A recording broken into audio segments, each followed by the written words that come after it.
마태복음에 나타난 예수님의 행적을 저 나름대로 정리를 해봤습니다. 왕이신 하나님께서 친히 사람의 형상을 입고 오신 예수님, 그분은 세례 요한에게 세례를 받으셨고요. 광야에서 40일을 금식하고 마귀에게 시험을 받으셨습니다. 그 후 예수님은 제자들을 부르셨어요. 능력 있고 힘 있는 자가 아니라 그물을 던지던 사람처럼 오히려 평범하고, 아니 낮은 자들처럼 여겨지는 그런 사람들을 제자로 부르셨습니다. 그리고 산에서 예수님은 사람들을 가르치셨습니다. 그 말씀의 파워가 굉장했습니다. 말씀을 듣고 믿음이 생긴 사람들은 그들이 가지고 있던 문제들을 가지고 예수님께 나왔습니다.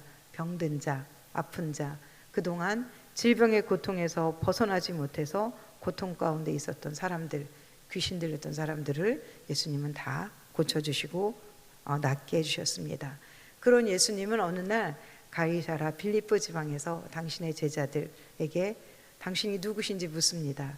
그러자 베드로가 아주 유명한 고백을 합니다. 주는 그리스도시요 살아계신 하나님의 아들이십니다 라는 유명한 고백을 합니다.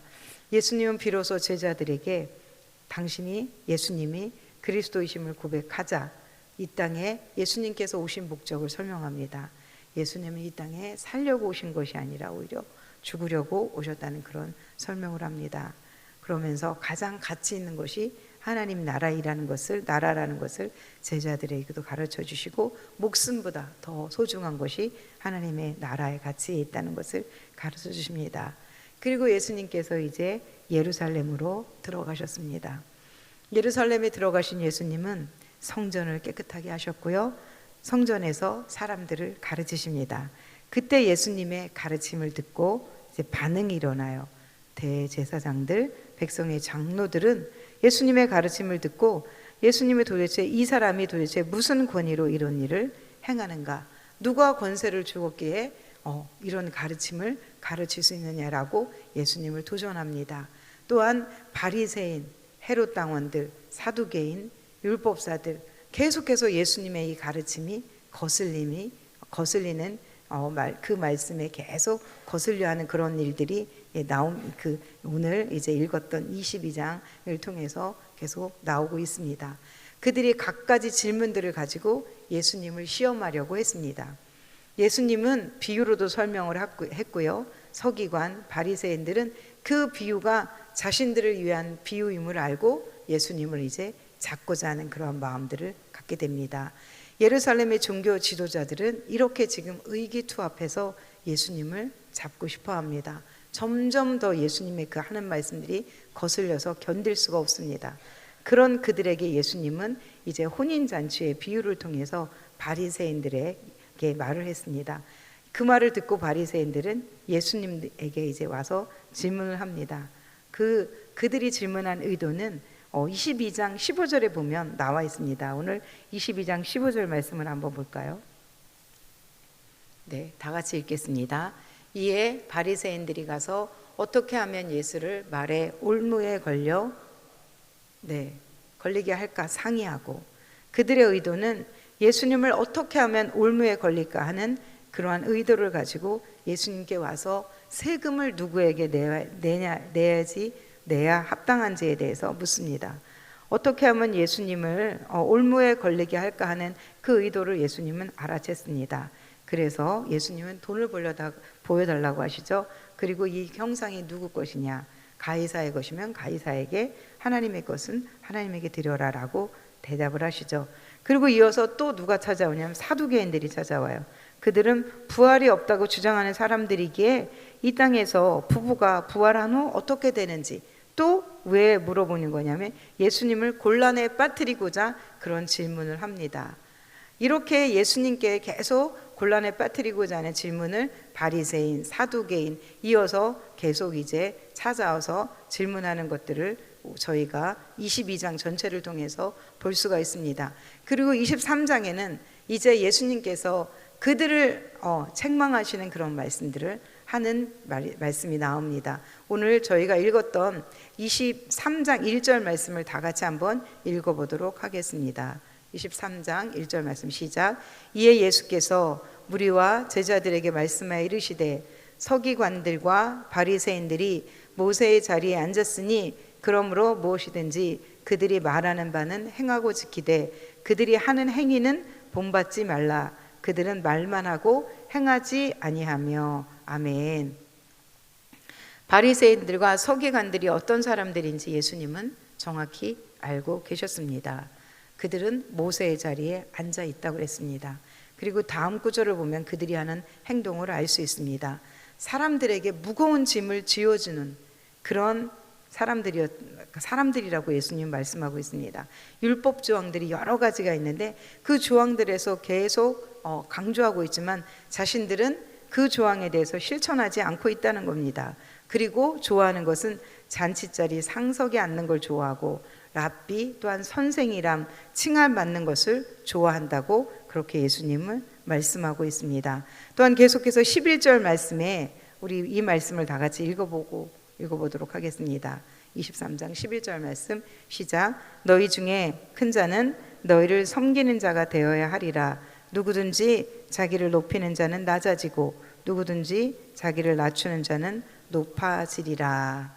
네, 예수님은 그런 서기관 바리새인들 그런 자들을 향하여서 그런 자는 그렇게 하지만 이 제자들에게는 이렇게 말씀하고 있는 것입니다. 누구든지 큰 자는 너희 중에 큰 자는 너희를 섬기는 자가 되어야 하리라. 누구든지 자기를 높이는 자는 오히려 낮아지고 누구든지 자기를 낮추는 자는 높아지리라 라고 말씀하고 계십니다. 오늘 저에게 주는 교훈입니다. 같은 예수님의 가르침을 듣고 있었습니다. 각각 반응이 다른 두 그룹을 비교해서 설명을 할 수가 있게 됐습니다. 예수님은 아까 좀 전에도 제가 말씀드렸던 것처럼 산에서도 말씀을 하셨습니다. 그리고 오늘 예루살렘에 들어오셔서 이제 두 번째 설교하시듯 말씀하고 계시는데 예루살렘에서 이 말씀은 서기관들과 바리새인들에게 하시는 책망의 말씀들이 많았습니다. 바리새인들과 서기관 나름대로 자신들이 가지고 있는 율법에 대한 분석을 했을 것입니다. 그리고 이분 예수님을 어떻게 판단을 했었나요? 하나님의 말씀으로 이해하고 듣고 따르려고 한 것이 아닙니다. 오히려 그것이 예수님을 죽일 올무가 되게 하려고 갖은 노력을 했었던 사람들이었습니다. 그러나 한 무리는 말씀을 붙잡고 믿음으로 받아들이고 병에서 노임받았고 문제를 해결받았습니다. 예수님은 바리새인과 서기관들을 책망하셨는데 그 책망이 무려 15절부터 39절에 보면 화 있을진저 서기관들과 바리새인들이 하면서 6번이나 책망을 하십니다. 그리고 마지막 7번째 책망은 뭐라고 책망하시냐면 23장 30절에 보면 뱀들아 독사의 새끼들아 너희가 어떻게 지옥의 판결을 피하겠느냐라고 강력하게 말씀하고 계십니다. 책망하는 종류들을 보세요. 눈먼 인도자라고 하셨고 자기 자신도 올바르지 않으면서 누구를 인도할 수 있겠어요. 11조를 열심히 드린다고 하면서 정의와 긍휼, 믿음은 버린 자라고 그런 책망을 계속해서 하시고 있습니다. 이런 말씀을 들으면서 마음에 꺼리낌을 받았다면 돌이키고 회개하면 얼마나 좋았을 텐데 이들은 오히려 반감을 가졌던 것입니다. 마음이 굳어지면 하나님의 말씀을 하셔도 돌이키기가 어려운 거 봅니다. 예수님께서 알고 계셨던 성경 말씀까지 다 무시하는 것들은 아니었습니다. 제자들에게 오늘 읽었던 말씀처럼 23장 3절에는 서기관과 바리새인들이 말하는 것은 지켜라 라고 그렇게 말씀했던 것들을 보면 예수님은 바리새인과 서기관들이 알고 있던 그 성경적인 상식에 대해서는 제자들 보고 지켜라 그러나 그들의 행위는 본받지 말라 이렇게 말씀하고 계십니다. 왜냐하면 예수님께 책망받을 만한 그런 행위들이 그들에게 있었기 때문입니다. 어떤 행동이 있었다고요? 눈먼 소경처럼 자신도 소경이면서 소경을 인도하려고 하는 그런 모습이었다는 겁니다. 그리고 그들이 좋아하는 것은 문안받는 것, 높아지려고 하는 마음, 그런 마음들이 컸기 때문에 그 행위에 대해서는 예수님께서 본받지 말라고 말씀했던 것입니다. 오늘을 살아가고 있는 제 마음이 여기에 묵상을 하며 한번 살펴보는 그런 계기가 됐습니다. 내가 자녀에게 책망을 하고 화가 나는 이유들은 이 세상에서 그래도 그들이 높은지 좀 더 평안하고 안락한 자리에 오르기를 바라는 그런 마음이 컸기 때문에 그들에게 잘잘못을 운운하면서 신경전을 벌이고 있었나 하는 생각을 하게 했습니다. 내가 추구함에 따르는 가치, 좀 더 편안하고 안락한 환경, 그런 환경 추구하는 것이 이 세상의 가치의 기준에 따라 나도 그것을 추구하고 있다면 과연 그것이 예수님이 기뻐하는 모습일까요? 그러나 오늘 말씀은 예수님께서 이렇게 말씀하고 계십니다. 마태복음 23장 12절 말씀에 누구든지 자기를 높이는 자는 낮아지고 누구든지 자기를 낮추는 자는 높아지리라. 역설입니다. 어떻게 낮추려고 하는데 높아질까요? 이 세상이 가치는 전부 아니라고 이 세상의 가치, 이 세상이 전부가 아니라면 가능합니다. 이 세상의 가치를 두고 사는 사람들은 그렇게 생각할 수 없겠죠. 좀 더 평안한 환경이 아닐지라도 오히려 어려운 환경을 찾아 주님의 나라를 위해 그 낮은 자리라도 마다하지 않고 찾아간다면, 마음으로 받아들인다면 그것이 낮추는 자의 모습이 아닐까 하는 생각을 하게 됩니다. 예수님이 서기관 바리새인들에게 책망하시고 싶어했던 책망이 바로 이 모습이 아닌가 하는 그런 묵상을 하게 됐습니다. 오늘도 저희 모두에게 예외는 아니기에 늘 우리를 살피고 점검하고 기도하고 회개하고 돌이키고 하는 가운데 이 세상을 이기고 주님의 마음으로 가득 채워가시는 우리 모두가 되었으면 좋겠습니다. 이런 영적인 전쟁들을 늘 싸워가면서 예수님의 힘으로 승리하시는 그런 저희들이 모두가 되었으면 좋겠습니다. 스프링의 탄성처럼 우리 속에 있는 죄의 탄성은 점점 우리를 있었던 그 죄의 원래의 모습대로 돌아가기를 원해서 이끌어 가려고 합니다. 그래서 우리는 하나님의 도우심이 없으면 그 죄의 강한 유혹을 이겨낼 수가 없습니다.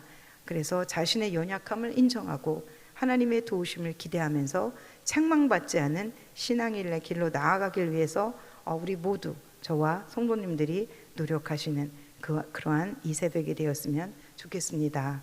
마지막으로 예화를 하나 들려드리고 마치겠습니다. 가수 및 음악 프로듀서 활동을 하는 답이라는 사람이 있습니다. 이 사람이 새롭게 하소서에 나와서 간증한 내용을 제가 발췌한 것입니다. 이분은 이제 엄마는 신앙생활을 굉장히 열심히 하시는 분이어서 자기가 어렸을 때 머리맡에서 찬송가를 피아노를 치면서 들려주셨고 성경책을 읽어주셨다고 합니다. 그런데 이렇게 행복한 유년 시절을 보냈던 이에게 부부 사이가 점점 갈등의 골이 깊어져서 이혼을 하게 됐고, 이 친구는 이혼하는 그 과정을 다 지켜봤는데 그 상처가 너무나도 깊었나 봅니다. 엄마 아빠가 계속 다투고 하는 거, 그게 굉장히 격렬했다고 합니다. 그 당시 그는 교회에서 찬양 인도도 하던 청년이었지만 급기야 하나님이 없다라는 지경에까지 이르러서 이제 세상의 향락과 재미에 푹 빠져서 그렇게 살아가고 있었다고 합니다. 그러던 어느 날 그렇게 세상 것들을 누리며 살면서도 만족함이 없었는데 음악을 잘하는 사람들의 일생에 대해서 굉장히 궁금증이 생겨 그들에 대해 공부를 하게 됐대요.